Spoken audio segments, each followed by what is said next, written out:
I think a lot of folks maybe have an idea. The Corps of Engineers, it's an Army unit. It's the reservoir near the house. And Bob, Bob, I'm actually Bob Leach now. I've found since I've taken over this position that I introduce I'm myself so very often. sorry, really. I often introduce myself as Bob Leach, which is great, because I get immediate credibility. But we're the Corps of Engineers on the civil works side. So we're not a military appropriated agency. We're entirely energy and water. I think the same appropriation as Chris, as the Bureau of Rec.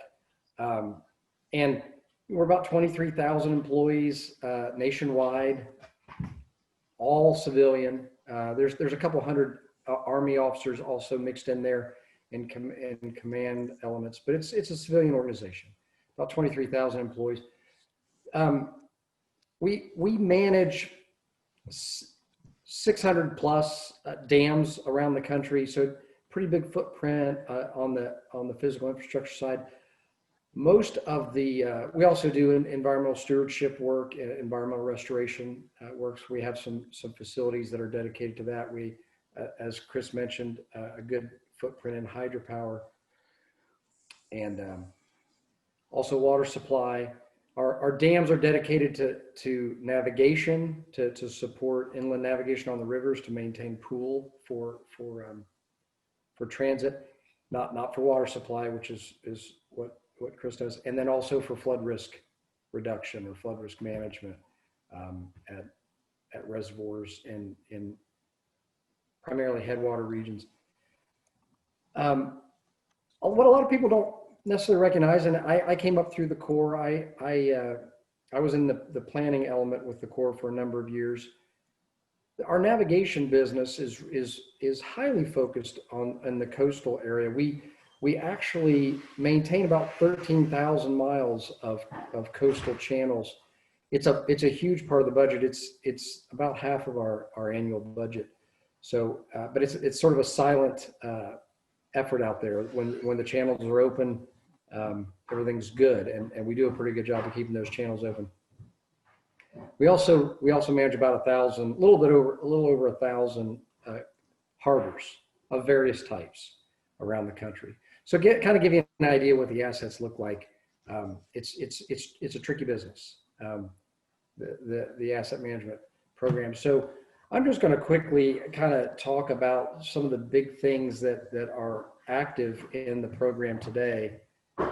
We've had throughout the Corps, the agency, we've had a number of condition assessment programs sort of grow up over the years. We've got coastal condition assessment programs. We've got electrical mechanical condition assessment programs. We've got dam structure assessment programs, and we've developed about a dozen pretty highline condition assessment programs and processes around the agency that deal with these various business lines, as I mentioned: coastal navigation and flood risk management and inland navigation. Hydropower has their own condition assessment program. So right now, as an agency, we're trying to get these things sort of corralled. They sort of grew up organically, as Bob mentioned. People recognize there's a need to perform these condition assessments, and they've developed with a pretty consistent sort of approach, but they're not entirely consistent. So we're currently developing an aid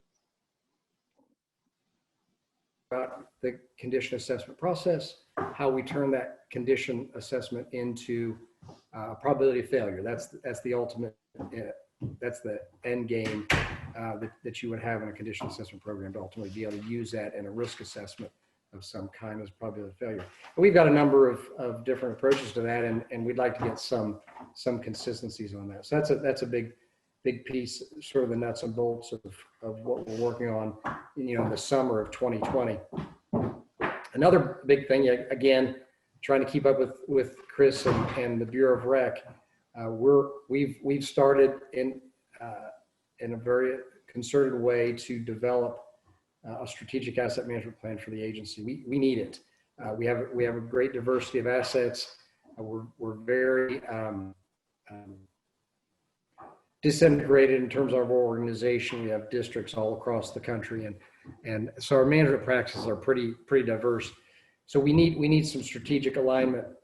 So currently we have a number of cross-functional PDTs from our engineering and construction element, from our planning element, from our operations and maintenance, from our programs and financial management organizations. And we're meeting right now. Over the next 3 months, we're having these teams put together a game plan, identifying the ideal future case that we need to have. And a lot of it is working out cross-functional, dealing with this tyranny of small decisions, all these specialized elements, making these small decisions, and they accumulate through the organization, and we don't get that enterprise value that we really ought to have. In fact, we don't even have a good view of what that enterprise value is. And so this strategic asset management plan will put us on the road to developing that. And this is all, thankfully, we have an enterprise policy. Our director of civil works, who's the senior civilian in our agency, he's expressed his desire for asset management. He's very adamant about it. He's identified 6 policy objectives for us. One of them, cross-functional integration. He wants us to achieve very specific goals in the program, and one of them is to align with the ISO 55000. So we're busy with that right now. I would say early spring we'll have a draft, and that draft will start animating follow-on work. The work that we're doing right now is really to identify the needs, and then we're going to follow on for 2 or 3 years, probably stitching some of these organizations together, stitching decision-making processes together so that we can get better enterprise value. I tell people in a complex organization like the Corps or the Bureau, specialization is the only way to get the job done, because it's complicated. What we're doing is complex. So you have to have specialization. We just don't. We haven't done it. We haven't been good at policing that need to stitch things back together so that we can achieve a common value. So I'll talk real quickly. We also have a Maximo based maintenance management software that we use. We call ours FEM. I just admire the Bureau. Karma is definitely the right terminology for a maintenance management system like Maximo. We struggle. We're continuing to struggle with hierarchy issues, data organization issues. And I've decided recently to table some of those issues for now while we get our enterprise asset registry kind of squared away. And then we're going to come back and resolve the Maximo organization problem. And something for those of you who work inside Maximo, in the back of my mind, I'm hopeful that when we come back with that enterprise asset registry, we won't have to start the process over. We'll be able to plug in through the tremendous capability that Maximo has. We'll be able to use attribution classification or some kind of we'll be able to leverage some of those capabilities to continue the process with Maximo rather than doing a reset. I'm trying to avoid a reset, but we have a similar hierarchy and data organization problem. I think other agencies have where some of this software sort of was born without a lot of guidance or even really a lot of in-house expertise to know even how to deploy it. So it just sort of mentioning was COVID. I think the Corps of Engineers is certainly not the poster child for asset management, although some people think we are.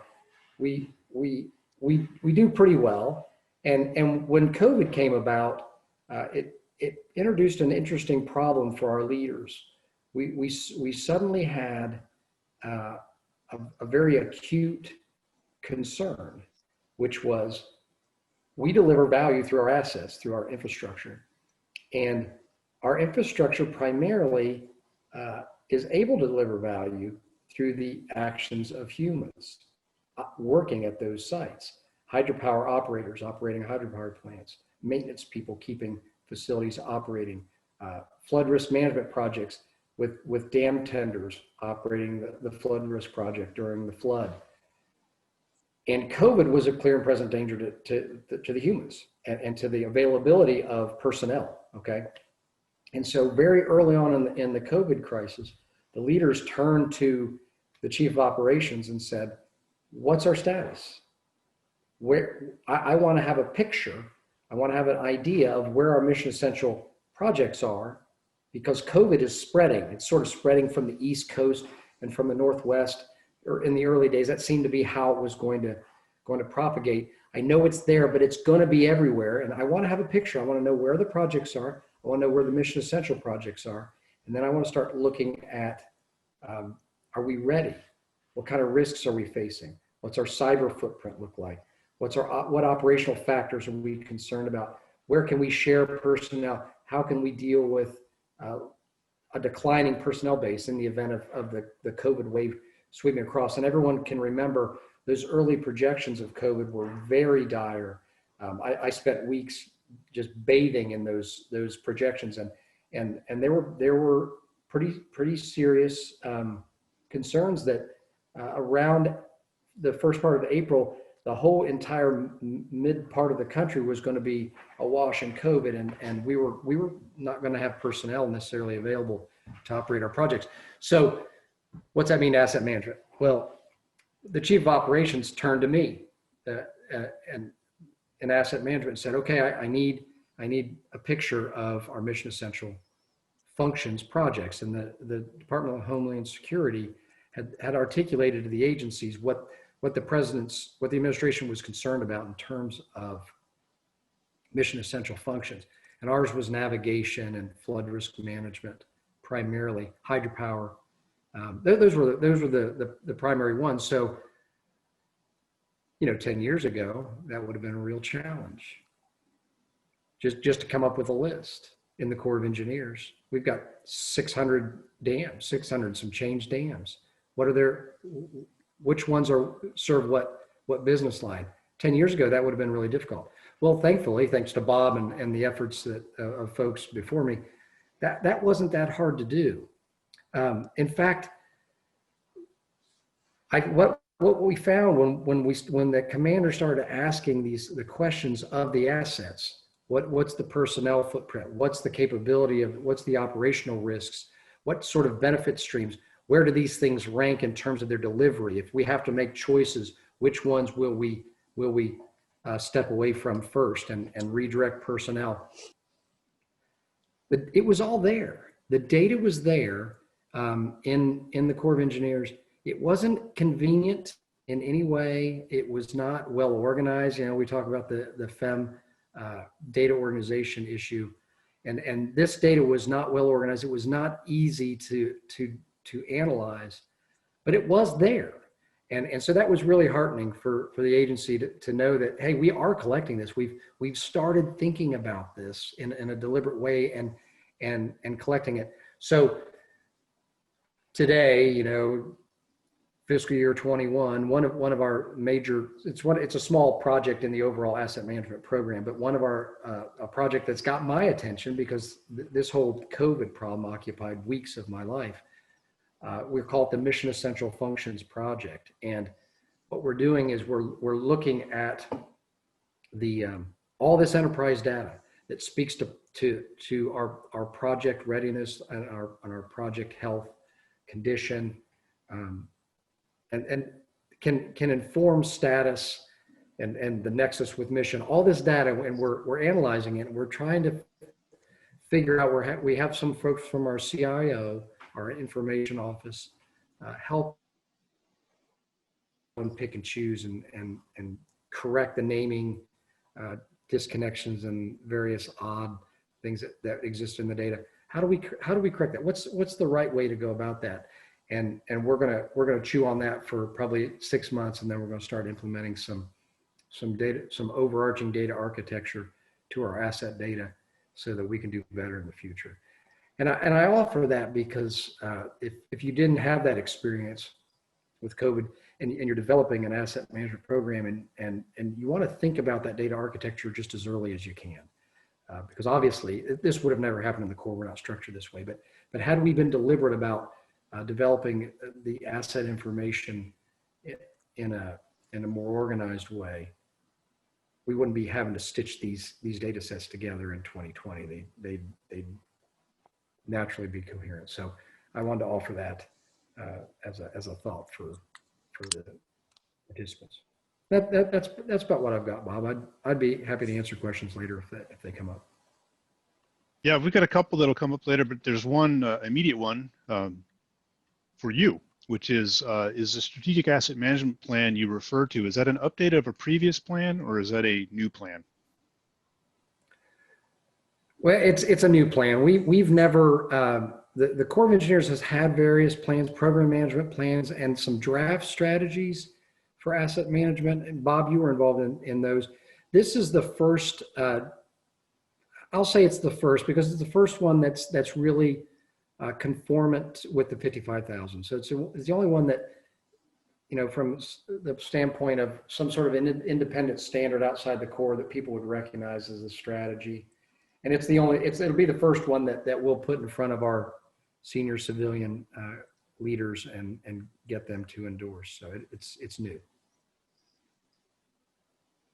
That's great. I wasn't aware of all the efforts made that COVID sparked. So it's good to hear. I'm sure it was messy, but it's good to hear that you were able to make sense of it in an easier fashion than maybe would have been the case previously.